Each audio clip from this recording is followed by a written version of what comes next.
하나쿨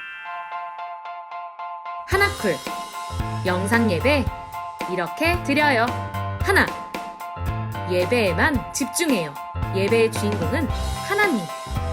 예배 시간에 핸드폰? 딴 생각? 누워서? 간식?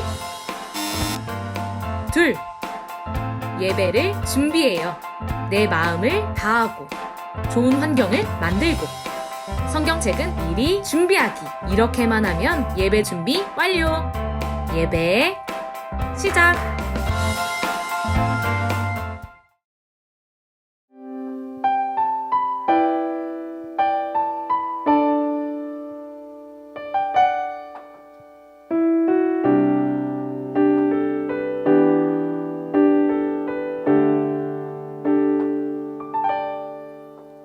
가장 높은 곳에서 가장 낮은 곳으로 찾아오셨네.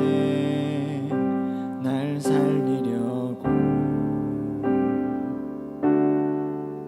영원한 죽음에서 영원한 생명으로 구원하셨네. 크신 은혜로 그 사랑으로 그의 상함으로 나의 영혼 죄 사함 받았네. 그 구원으로 그의 희생으로 나의 영혼 주 안에서 자유해.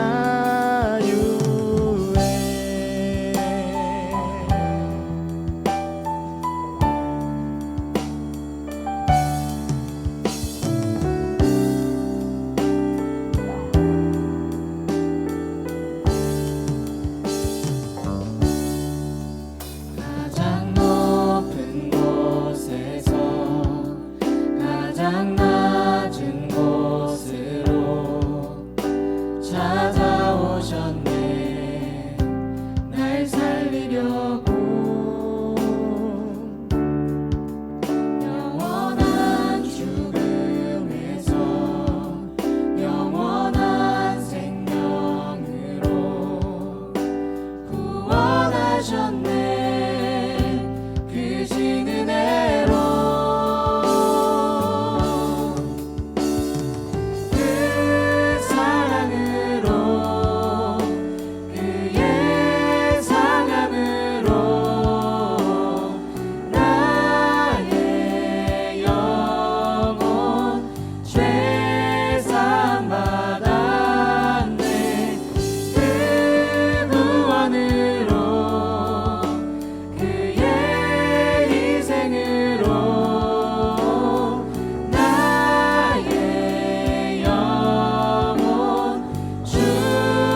예수 변함없는 진리 주는 온 땅에 빛이 되시네 우리 위해 죽으시고 다시 사신 생명의 주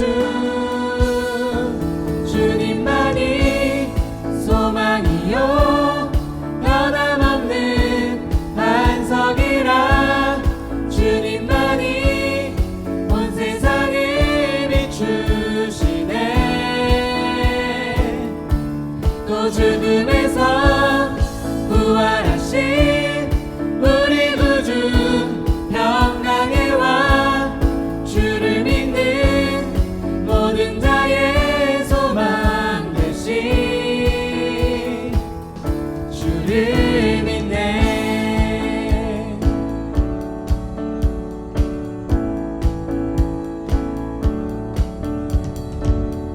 예수 열방의 소망 예수 우리의 위로자 주는 온 땅의 영원한 소망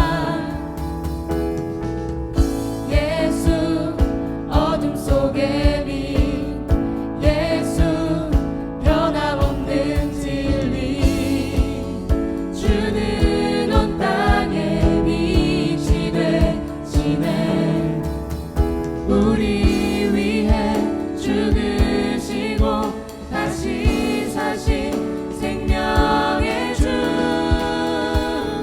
주님만이 소망이요 변함없는 반석이라 주님만이 온 세상을 비추시네 또 죽음에서 부활하신 우리 구주 평강의 왕 주를 믿는 모든 자의 소망 되신 주를 믿네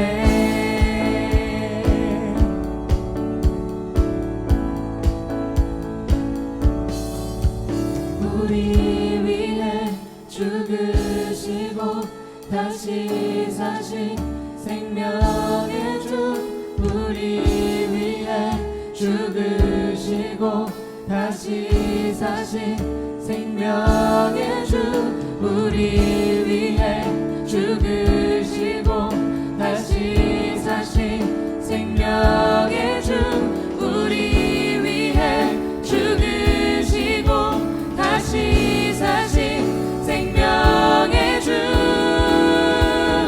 주님만이 소망이요 변함없는 반석이라 주님만이 온 세상을 비추시네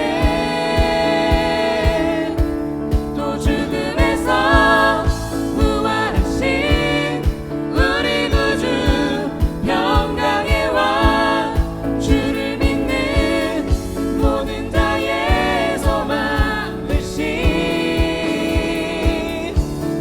주님만이 소망이요 변함없는 반석이라 주님만이 온 세상을 비추시네 또 죽음에서 부활하신 우리 구주 평강의 왕 주를 믿는 모든 자의 소망 되신 주를 믿네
성령 내게 채우사 주의 길 가게 하소서.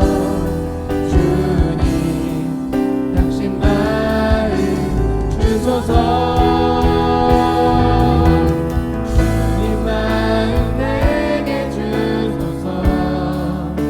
내 아버지 주님 마음 내게 주소서. 나를 향하신 주님의 뜻이 이루어지도록 주님 마음 내게 주소서.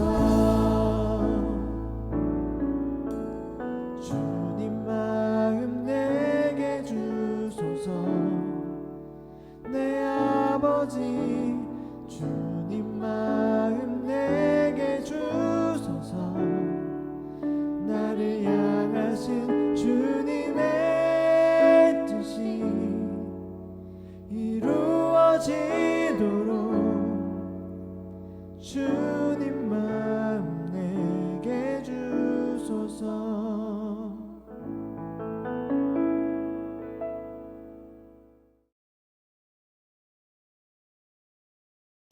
안녕하세요. 중고등부 여러분. 한 주 동안도 말씀 안에서 승리하는 삶 사셨나요? 오늘도 여러분과 함께 말씀을 나눠보는 시간을 가져보려고 하는데요. 본격적으로 말씀을 나누기 전에 특별한 게스트 한 분을 모셔보도록 하겠습니다.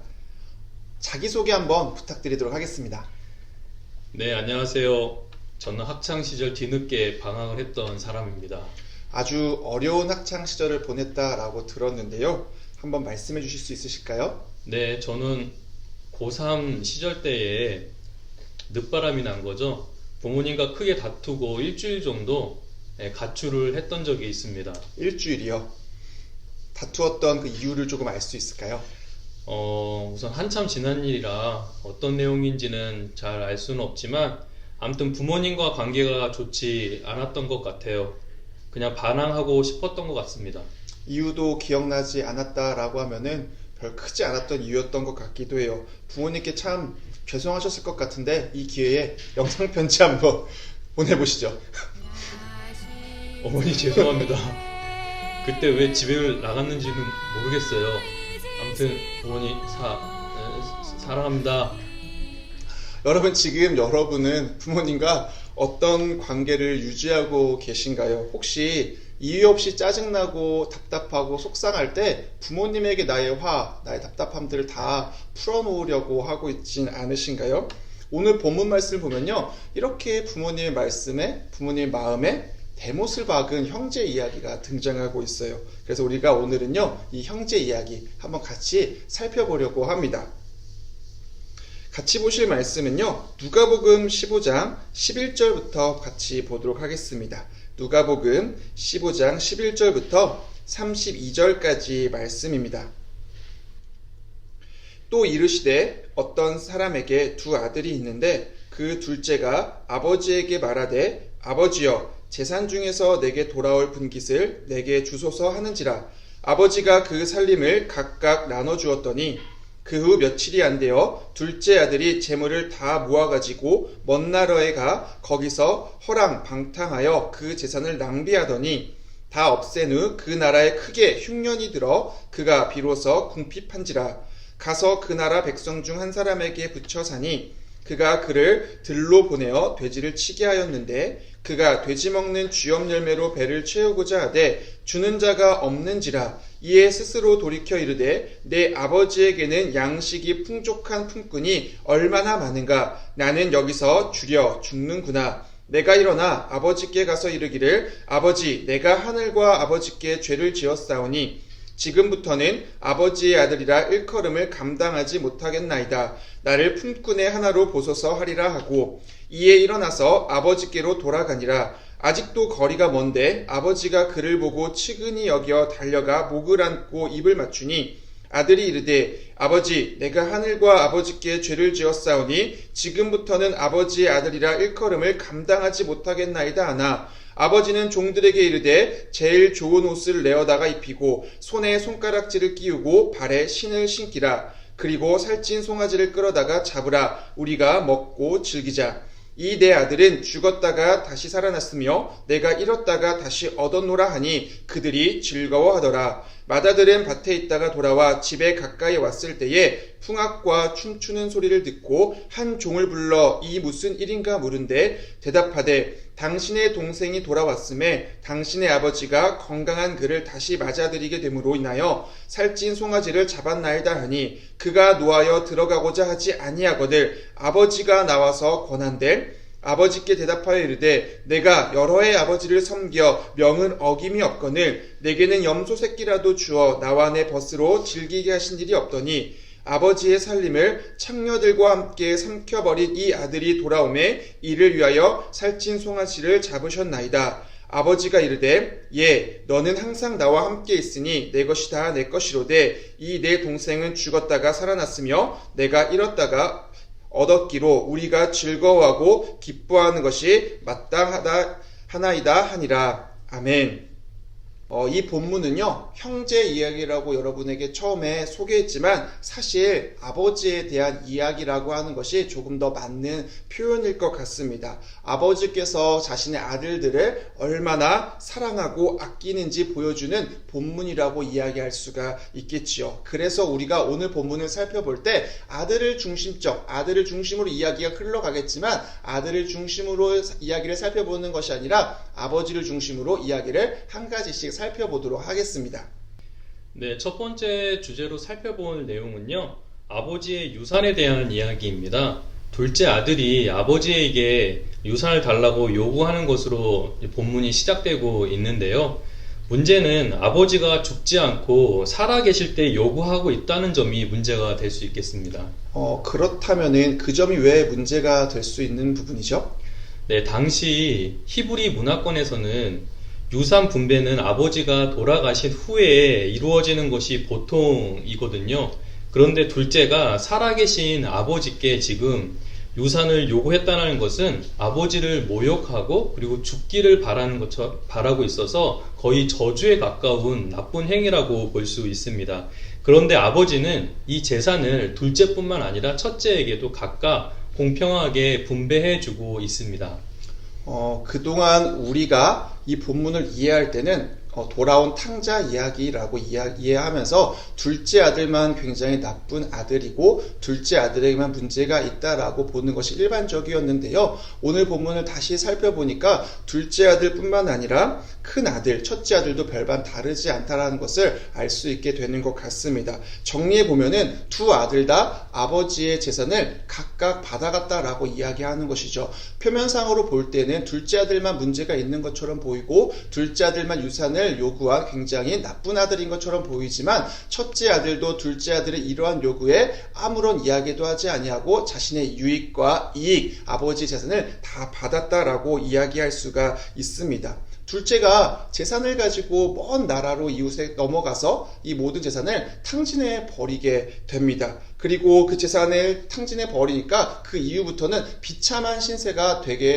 되어버린다라고 하는 것이죠. 오늘 본문 16절 말씀을 보면은 그 신세가 얼마나 비참한지 잘 설명해 주고 있습니다. 유대인들은 일반적으로 돼지를 부정한 짐승이라고 해서 잘 기르지도 않고 먹지도 않습니다. 이방인들과 전혀 다른 생각을 가지고 있지요. 그런데 오늘 둘째 아들의 상황을 보니까 이 돼지를 기르는 것에서도 모자라서 돼지가 먹는 쥐염내매를 먹고 또 그조차도 없어서 허덕이는 모습을 보이고 있습니다. 그래서 둘째가 마지막으로 선택했던 것은 무엇이냐면은 자신의 자존심, 자신의 모든 것들을 다 내려놓고 자신의 아버지에게로 돌아가겠다라고 결단을 하게 된 것이죠. 그래도 그나마 조금의 양심은 남아 있었는지 그냥 아들로 돌아가는 것이 아니라 아버지의 종이 되어야겠다라고 그는 생각하고 돌아가게 됩니다.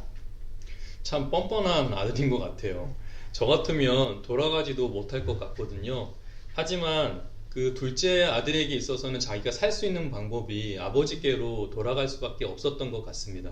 그런데 보면요, 놀라운 점이 하나가 있어요. 바로 아버지가, 이 둘째의 아버지가 이 아들을 끊임없이 기다리고 있었다라고 하는 거예요. 둘째가 머뭇머뭇 거렸겠죠. 머뭇머뭇 거리면서 이제 동네 근처까지 왔는데 이미 아버지는 저 멀리서부터 아들이 오고 있는 것을 기다리고 발견하였어요. 그래서 어떻게 하냐면요, 그냥 걸어가는 것이 아니라 뛰어나갔다라고 오늘 본문이 이야기하고 있습니다. 뛰어나갔다라고 하는 것이 왜 의미가 있냐면요, 당시의 유대인들은 잘 뛰지 않았어요. 뛰므로 말미암아 자신의 체면이 구겨진다라고 생각을 했기 때문이죠. 마치 우리가 조선시대 때 양반들이 뛰지 않았던 것처럼, 어떤 상황에서도 뒷짐을 지고 걸어갔던 것처럼 유대인들도 뛰지 않는 문화들을 가지고 있었는데, 이 둘째 아들이 저 멀리서 나타나는 것을 보자마자 아버지는 뛰어나갔다라고 기록하고 있습니다. 이뿐만이 아니에요. 아버지께서 이 둘째 아들을 어떻게 대우하고 대접해 주시냐면요,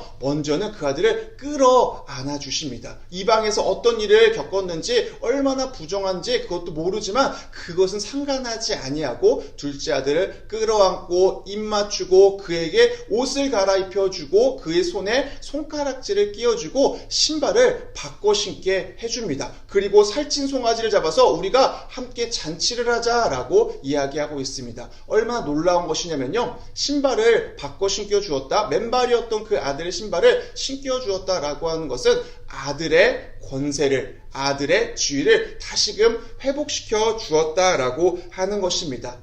이 아들 어떤 아들입니까? 자신의 가슴에 못을 받고 떠난 아들입니다. 하지만 아버지의 마음은 이 아들을 원수로 생각하지 않고 끊임없이 아들로 생각해서 그 지위를, 그 권세를 다시금 회복시켜 주는 것입니다. 왜냐하면 바로 아들을 사랑하는 아버지의 마음이 있기 때문이지요. 그래서 여기서는 첫째 아들의 반응도 살펴볼 필요가 있습니다. 이 모든 상황을 첫째 아들이 보고 있었거든요. 그리고 그 반응에 대한 이야기가 이 끝에 기록이 되어 있어요. 좀 더 살펴보면 동생이 와서 아버지가 살찐 송아지를 잡아서 그에게 베푸는 것을 보고 심지어 자기의 동생이라고 여기지도 않고 오히려 분내고 분노하고, 그리고 아버지의 아들이라고 이렇게 지칭하고 말하는 것을 보면서 첫째는 둘째를 자기의 가족이라든지 동생이라든지 그렇게 여기지 않았다라는 것을 우리가 또한 깨달을 수 있을 것 같습니다. 저 같아도 동생이 정말 때려주고 싶을 만큼 좀 미웠을 것 같아요. 맞아요. 첫째도 둘째와 다르지 않아요. 왜냐하면 둘째가 아버지에게 재산을 요구했을 때 그도 똑같이 아무 말 하지 않고 아버지가 나누어 준 그 재산을 받고 있거든요. 그리고 아버지의 관계를, 아버지께서 자신에게 무엇인가를 해주거나 해주지 않았을 때 그 관계를 이해하고 설정하고 있는 걸 보면 아버지와 자신의 관계를 단순히 아버지와 아들 관계로 이해하는 것이 아니라 아버지에게서 무엇인가를 얻고자 하는 그 이익과 편익들을 생각하고 있는 것 같습니다. 결국에는 이 비유를 통해서 알 수 있는 것은 이 두 아들 모두 아버지에게 인격적인 관계를 요구하거나 생각하는 것이 아니라 자신의 편익, 이익, 자신의 욕심에 따라서 아버지를 대하고 있다는 것을 알 수가 있겠네요. 하지만 그럼에도 불구하고 아버지는 이 아들들을 그러한 자세로 대하지 않습니다. 자신의 마음에, 가슴에 못을 받고 떠나고 또 계속해서 부인하고, 심지어 자신의 둘째 아들조차도 부인하려고 하는 첫째 아들에게까지도 아버지는 끊임없는 사랑을 베푸십니다. 그 이유는 단 한 가지이죠. 바로 아들과의 올바른 관계를 포기하고 싶지 않았던 것입니다. 이러한 아버지의 마음에는 우리를 향한, 아들들을 향한 사랑이 깔려 있다라는 것을 우리는 잘 알 수가 있습니다. 특별히 하나님 아버지의 마음을 이해하는 데는 저는 31절 말씀이 굉장히 우리에게 다가오는 말씀이라고 생각하고 싶습니다. 무엇이냐면은 아버지께서 첫째를 너도 잘못하지 않았느냐, 너도 나에게 부당하게 대하지 않았느냐 이렇게 말씀하지 아니하시고 애야 라고 이렇게 부르시면서 나의 사랑하는 아이야 라고 부르시면서 끊임없이 끝까지 첫째 아들 포기하지 아니하시고 끌어안으시는 모습을 보여주고 계시다라고 하는 것이지요. 이것은 무엇이냐면은 아버지께서는 이 두 아들을, 그리고 이 본문을 읽고 있는 우리를 향하여서 끊임없이 그 사랑의 관계로 초대하신다라고 하는 것을 깨달을 수 있겠습니다.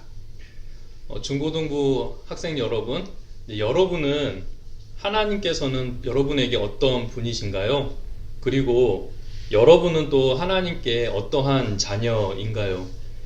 여러분은 이 둘째 아들일 수도 있고 또 첫째 아들일 수도 있습니다. 중요한 것은 여러분이 하나님께 어떤 마음을 갖고 있든지 있지 않든지 상관없이 여전히 우리를 향한 바른 관계를 하나님께서는 맺기를 원하고 계십니다.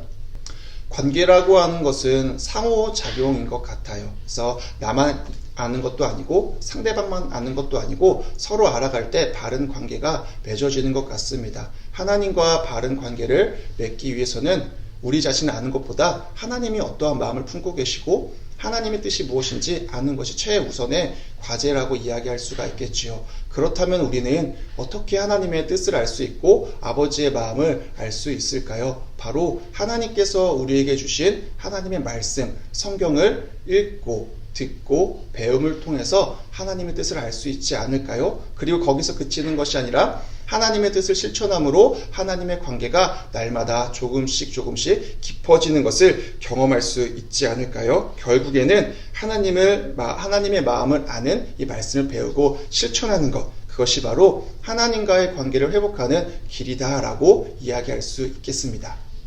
네, 맞습니다. 하나님 아버지의 마음을 알고 그분과 바른 관계를 맺는 우리 중고등부 학생 여러분들이 되시기를 부탁드립니다. 기도하겠습니다.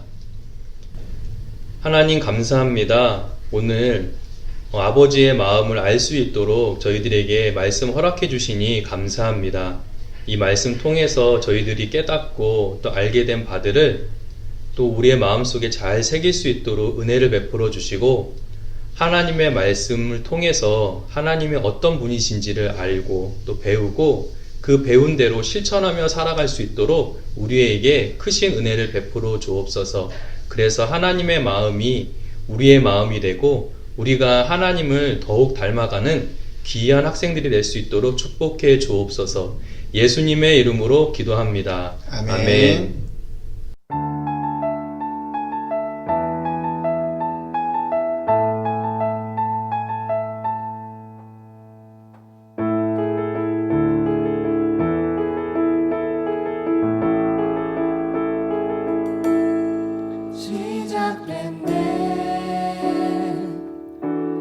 우리 주님의 능력이 나의 삶을 다스리고 새롭게 하네. 자유하네. 죄와 사망으로부터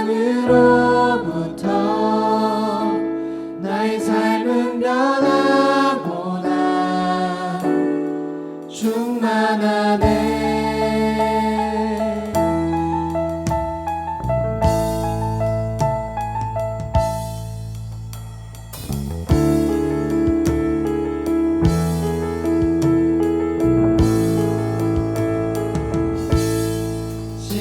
시작됐네. 우리 주님의 능력이 나의 삶을 다스리고 새롭게 하네. 자유하네. 죄와 사망으로부터 나의 삶은 변하고 난 충만하네. 은혜로다 주의 은혜 한량없네. 주의 은혜 은혜로다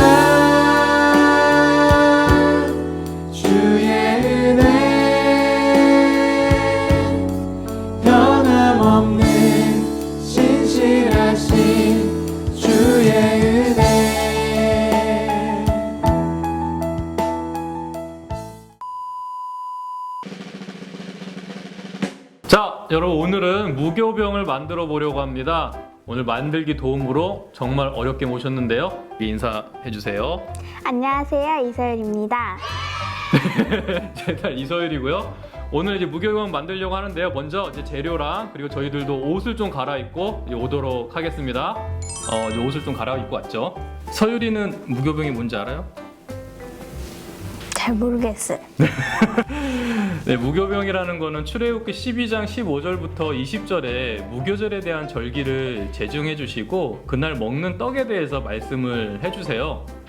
제가 말씀 구절을 한번 읽어 보도록 하겠습니다. 출애굽기 12장 15절부터 시작되는데요. 너희는 이래 동안 무교병을 먹을지니 그 첫날에 누룩을 너희 집에서 제하라. 무릇 첫날부터 일곱째 날까지 유교병을 먹는 자는 이스라엘에서 끊어지리라. 너희에게 첫날에도 성회요 일곱째 날에도 성회가 되리니 너희는 이 두 날에는 아무 일도 하지 말고 각자의 먹을 것만 갖출 것이니라. 너희는 무교절을 지키라. 이날에 내가 너희 군대를 애굽 땅에서 인도하여 내었음이니라. 그러므로 너희가 영원한 규례로 삼아 대대로 이 날을 지킬지니라. 첫째 달 그 달 열 나흔 날 저녁부터 21일 저녁까지 너희는 무교병을 먹을 것이요 이래 동안은 누룩이 너희 집에서 발견되지 아니하도록 하라. 무릇 유교물을 먹는 자는 타국인이든지 본국에서 난 자든지 막론하고 이스라엘 회중에서 끊어지리니 너희는 아무 유교물이든지 먹지 말고 이 모든 유하는 곳에서 무교병을 먹을지니라. 네, 무교절은 6월절 다음부터 14일 동안 지켰어요. 누룩을 넣은 그 빵을 일반적으로 먹고 있었는데 6월절 저녁 그 다음 날부터는 무교절을 이제 14일 동안 이제 지키게 되었습니다. 그때는 누룩이 없는 빵을 먹도록 했죠. 그것이 바로 무교절이고 무교절에 먹는 빵이 되겠습니다. 그러면 오늘 이제 무교절에 먹는 빵을 만들어 보려고 하는데요. 궁금한 게 있다고 했죠? 아빠, 근데 무교라는 뜻이 무슨 뜻이에요? 아, 네, 맞아요. 무교라고 하는 말은 한자거든요. 업술무, 삭힐교, 떡병 이렇게 되어 있어요.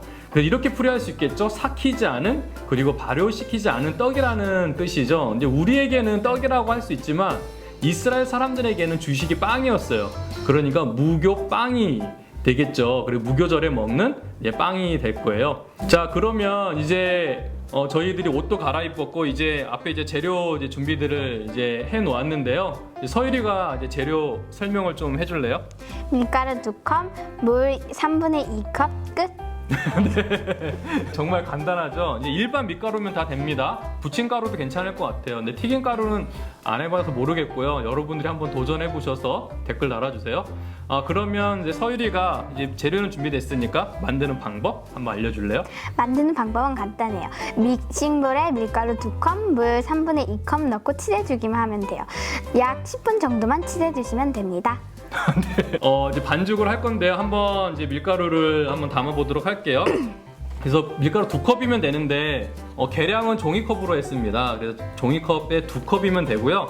우선 여러분들에게 보이기 쉽게 투명 플라스틱 컵을 준비를 했어요. 이건 한 280ml 정도 되고 요 종이컵은 한 180에서 190ml 정도 될 텐데요. 요걸로 2컵이면 되고 이제 물도 준비했습니다. 3분의 2컵 정도면 충분해요. 다른 거 들어가지 않아요? 그럼 해볼까요? 종이컵 한번 대주고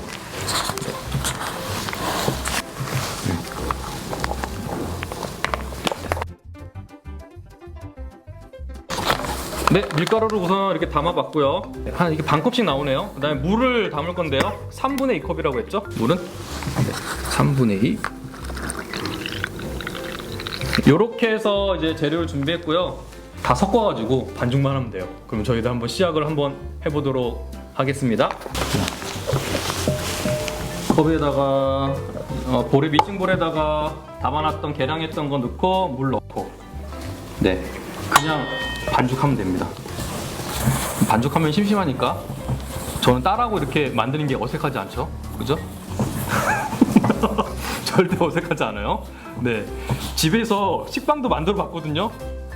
그래서 빵틀도 있는데 얼마 전에는 서율이가 동물 쿠키를 만들었어요. 그때 어떤 쿠키였어요? 만든 거? 이케아에서 동물 쿠키를 사서 만들었어요. 반죽 재료는 마트에서 팔아요. 틀만 있으면 만들기 아주 쉬워요. 네. 여러분 반죽해 주실 때 꾹꾹 눌러가지고 찰지게 반죽을 해주세요. 전 벌써 다 됐네요. 이제 말한 김에 아빠 자랑 좀 한번 해줄래? 아빠 자랑?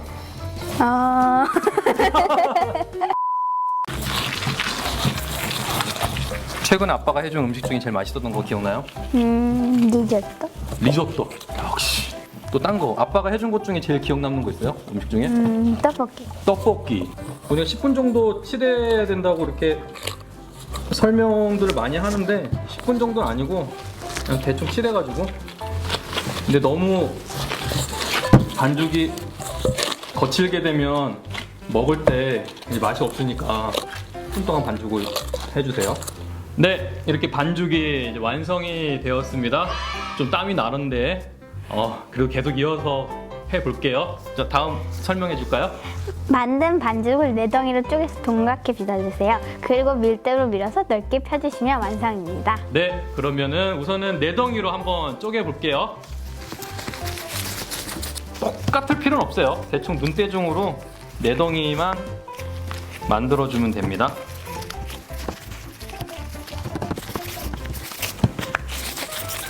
저희로 5개인데. 하하.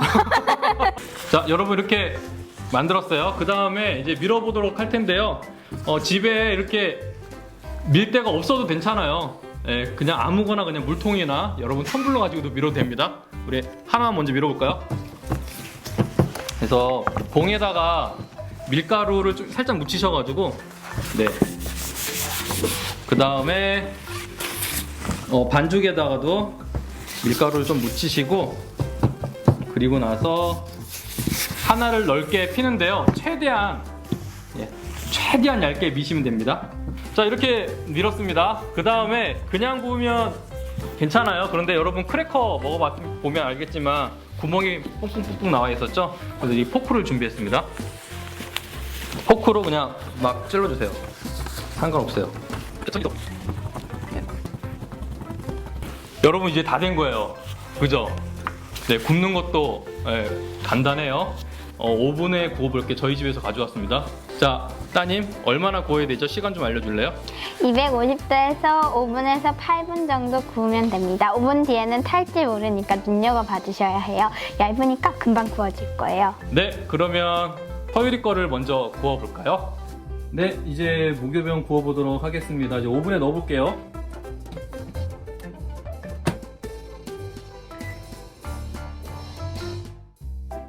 A few moments later. 네, 이제 꺼내도록 할 텐데요. 저는 5분 정도 돌리니까 색깔이 잘 나왔어요. 한번 열어볼게요.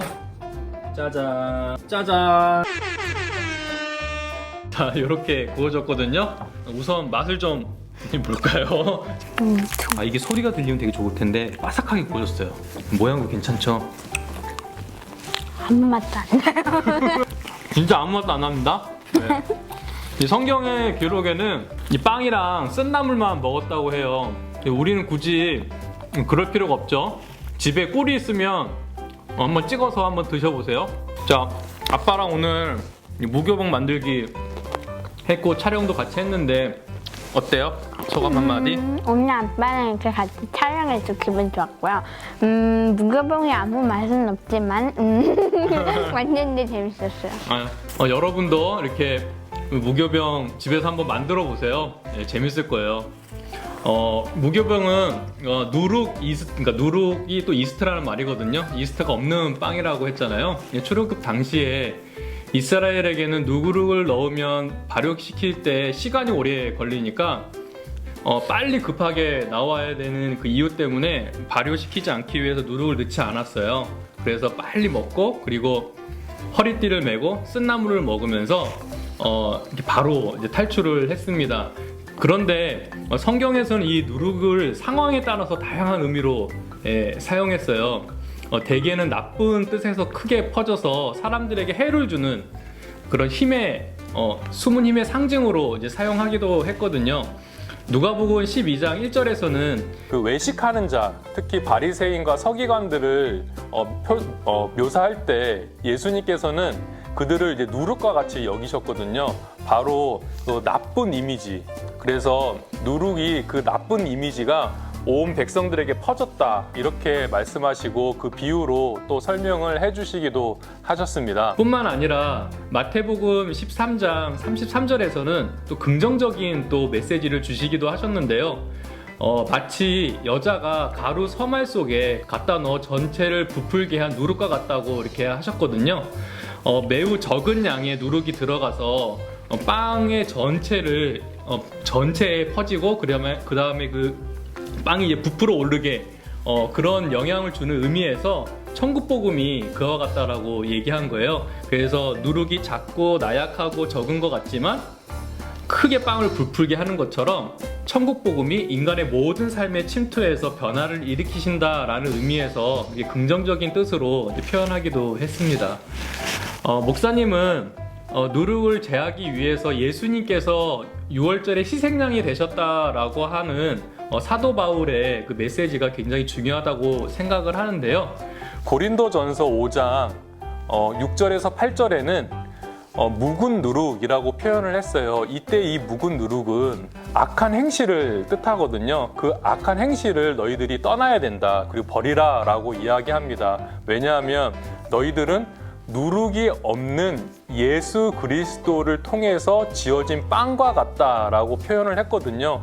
그래서 여러분들에게 요구하는 삶을 거룩한 삶, 하나님의 백성된 삶을 살아가야 된다라고 사도 바울이 이야기하고 있습니다. 그렇기 때문에 여러분들은 모든 삶에 있어서 누룩이 없는 삶을 살라고 바울의 권면처럼 그런 거룩한 삶을 살아야 되겠죠? 이제 오늘 이 촬영을 마치면서 여러분들에게 마지막으로 드리고 싶은 말은 이 무교병을 만드는 것 자체의 의미가 있는 것이 아니라 이 무교병 속에 들어가 있지 않은 그 누룩을 제해서 백성들에게 먹으라고 하신 그 하나님의 말씀의 그 의미들을 잘 확인했으면 좋겠고요. 좀 유치하고 재미없을 것 같지만 집에서 부모님들과 함께 또 동생들 또 형제들과 함께 만들어 보면서 이 무교병의 의미를 다시 한번 되새긴다면 2부 순서의 큰 의미가 될 것 같아요. 그러면 저희들은 여기서 인사를 드릴 텐데요. 차렷 인사 감사합니다.